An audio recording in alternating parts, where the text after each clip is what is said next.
good-looking group of people. Well, we have some very, very good news today, and a lot of good things are happening for our country. Please sit down. My fellow Americans, this is Liberation Day, waiting for a long time. April 2nd, 2025 will forever be remembered as the day American industry was reborn, the day America's destiny was reclaimed, and the day that we began to make America wealthy again. We're going to make it wealthy, good and wealthy. For decades, our country has been looted, pillaged, raped, and plundered by nations near and far, both friend and foe alike. American steel workers, auto workers, farmers, and skilled craftsmen, we have a lot of them here with us today. They really suffered gravely. They watched in anguish as foreign leaders have stolen our jobs, foreign cheaters have ransacked our factories, and foreign scavengers have torn apart our once beautiful American dream. We had an American dream that you don't hear so much about. You did 4 years ago, and you are now, but you don't too often, and for many years and decades even, you didn't hear too much about. Our country and its taxpayers have been ripped off for more than 50 years, but it is not going to happen anymore. It's not going to happen. In a few moments, I will sign a historic executive order instituting reciprocal tariffs on countries throughout the world. Reciprocal, that means they do it to us and we do it to them. Very simple. Can't get any simpler than that. This is one of the most important days, in my opinion, in American history. It's our declaration of economic independence. For years, hardworking American citizens were forced to sit on the sidelines as other nations got rich and powerful, much of it at our expense. But now it's our turn to prosper, and in so doing, use trillions and trillions of dollars to reduce our taxes and pay down our national debt, and it'll all happen very quickly.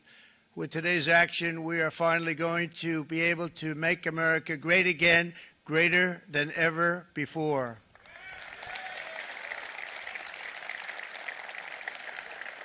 Jobs and factories will come roaring back into our country, and you see it happening already.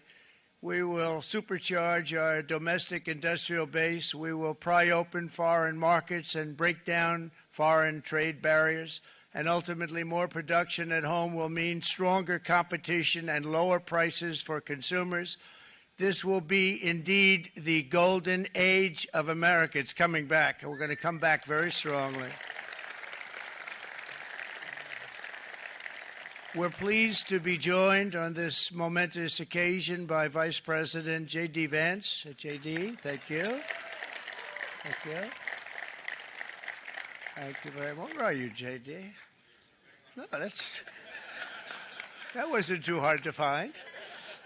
I was looking, he likes to take a low-key attitude, so usually we sit right in front. He's gaining a lot of confidence, Mike, isn't he? And nearly my entire cabinet is here, as well as Speaker Mike Johnson, who's done an amazing job.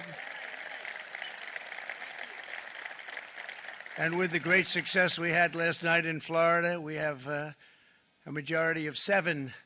And 7's like a lot when we had it at 1, right? You've done a fantastic job. And many of the members of the House and Senate are with us. Senators, Congressmen, thank you all for being with us. We appreciate it.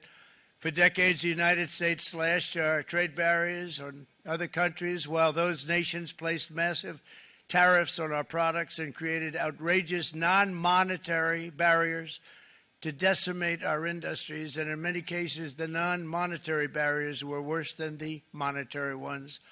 They manipulated their currencies, subsidized their exports, stole our intellectual property, imposed exorbitant VAT taxes to disadvantage our products, adopted unfair rules and technical standards, and created filthy pollution havens. They were absolutely filthy, but they always came to us and they said, we're violating, we should pay for it. It's all detailed in a very big report by the U.S. Trade Representative on Foreign Trade Barriers, and I'll just hold it up for you. It's available, and you don't have to pay too much. As I understand it, you'll pay nothing. It's a lot of work for something, actually, because it's a special book. It's frankly, it's very upsetting when you read it, when you see what people have been doing to us for 30 years. This all happened with no response from the United States of America, none whatsoever. But those days are over. Let me offer just a few examples of the vicious attacks our workers have faced for so many years. The United States charges other countries only a 2.4 tariff on motorcycles. Meanwhile, Thailand and others are charging much higher prices, like 60%. India charges 70%. Vietnam charges 75%, and others are even higher than that. Likewise, until today, the United States has for decades charged a 2.5 tariff. Think of that, 2.5% on foreign-made automobiles. The European Union charges us more than 10% tariffs, and they have 20% VATs, much, much higher. India charges 70%, and perhaps worst of all are the non-monetary restrictions imposed by South Korea, Japan, and very many other nations. As a result of these colossal trade barriers, 81% of the cars in South Korea are made in South Korea.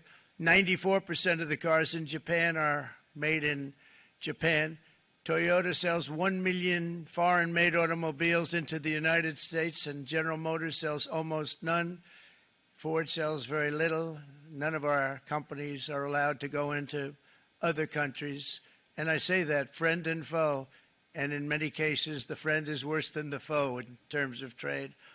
But such horrendous imbalances have devastated our industrial base and put our national security at risk. I don't blame these other countries at all for this calamity. I blame former presidents and past leaders who weren't doing their job. They let it happen.